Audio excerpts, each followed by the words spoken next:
ती खरंच हिंदूंची मुंबई आहे का, राहिली आहे का, हा एक मोठा प्रश्नचिन्ह त्या निमित्ताने उभं राहणार आहे।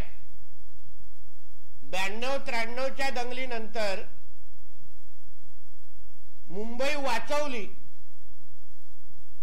हे अशी एक मोठ्या प्रमाणामध्ये भावना सगळ्यांमध्ये निर्माण झाली आणि त्याचं सगळं श्रेय आपण हिंदू हृदय सम्राट बाळासाहेब ठाकरेंना आणि तेव्हाच्या हिंदुत्ववादी कार्यकर्त्यांना देतो। पण आज ज्या मुंबईमध्ये आपण राहतो त्या मुंबईमध्ये हिंदू म्हणून आपल्याला काही अधिकार राहिले आहेत का? आपण आजूबाजूला फिरल्यानंतर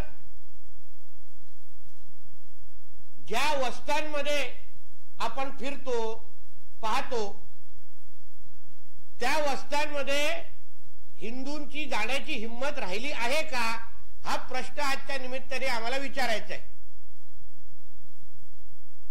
मुंबई मधले काही जे प्रामुख्याने जे भाग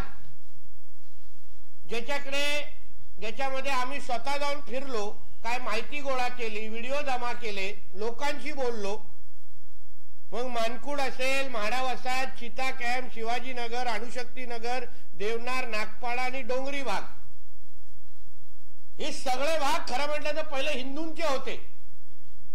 इथे हिंदू मोठ्या प्रमाणामध्ये राहायचे, हिंदू समाज मोठ्या प्रमाणामध्ये वास्तव करायचा।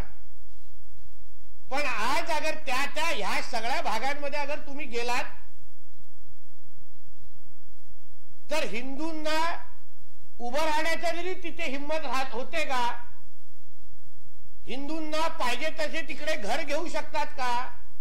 मोकळा श्वास घेऊ शकतात का? हा फार मोठा प्रश्नचिन्ह निर्माण झालेला आहे। या सगळ्या भागांमध्ये मोठ्या प्रमाणामध्ये रोहिंग्या आणि बांगलादेशी मुसलमान यांनी ह्या पूर्ण जागेचा ताबा घेऊन टाकलेला आहे। तुम्ही ना घर विकत घेऊ शकत, ना तिथे काही विकायला जाऊ, म्हणजे काही विकत घ्यायला जाऊ शकत।